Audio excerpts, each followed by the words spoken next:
Yo, yo, yo, yo, yo mga boss. So bibili tayo ng gamot.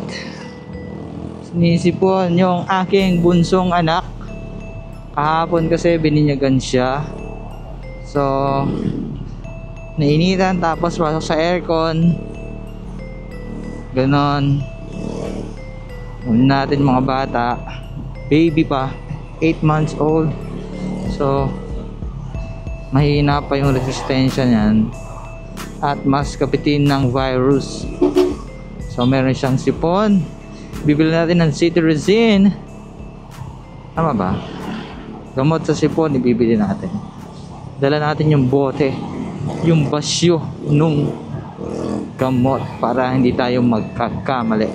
So dito lang tayo sa malapit bibili kasi may dadaanan din ako sa computer repair shop.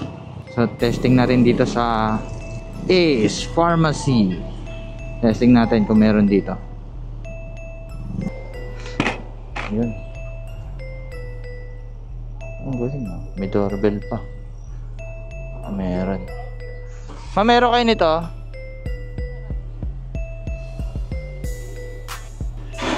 Meron? Magkano? Ha? 40? Sheesh. Teka lang ah. Balik ako na lang, wait lang. Wala pala akong dalang pera. Ano ba naman yan? Wala pala akong dalang pera. Kalimutin na talaga. Buset na yan. Buti malapit pa lang ako sa bahay. Wala pa ako sa computer repair shop. Wala pala akong dalang pera. Talaga naman. Teka lang, titingnan ko kung may pera ako dito sa compartment ko. Kasi 47 lang. Parang mura. Wala talaga. Yung wallet naman. May wallet pero walang pera yan. Wala pong pera yan mga boss. Wala po, hindi po tayo nagpipera. Kasi wala naman talaga tayong pera. Kuha muna tayo sa bahay. Kukuha muna tayo. Buti malapit lang dito sa amin. Tapos wala naman pala tayong pera. No? Hi! Wala naman pala akong perang dala. Anyway, okay lang. Walang pera. Walang pera. Walang pera. Nakakahiya. Walang pera. Wala akong pera. Yee! Wala tayong dalang pera. Buti na lang wala pa tayo sa may computer repair shop. Dito pa lang tayo sa pharmacy. So walang pera. Aray ko, aray ko, aray ko. Walang pera. Ngayon, may pera na tayo ulit. Babalik tayo para bilhin yung dapat nating bilhin. So, normal lang sa akin yun. Makalimutan ko yung mga ganun. Makalimutan pera. Wala naman kasi on data. Wala rin naman lang yung Gcash natin. So, wala naman tayo masyadong dapat intindihin. Basta may gasolina. Kahit wala kang pera, basta may gasolina ka, okay lang yun. Yun naman importante. Kahit walang pera, basta may gasolina. Diba? Gawin naman tayo eh. Tayo mga riderist. Mga rider. So mabibili natin yung gamot. Tapos yung bibiling ko sa computer repair shop.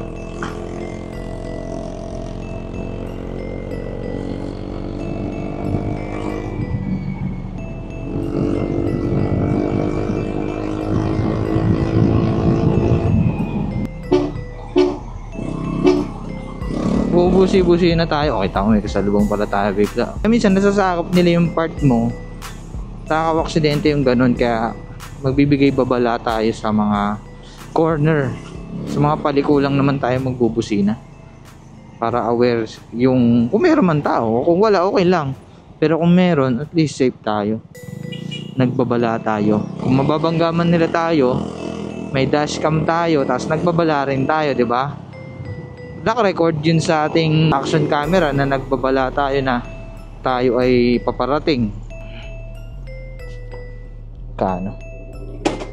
Magkano, madam? Thank you. Ang dami natin pera bigla, oh. Sa misis ko yan, hindi ko pera yan. Wala tayong pera. Yung misis natin marami. Siyempre, punta na tayo sa computer repair shop. Bibilin lang ako doon. Thermal paste.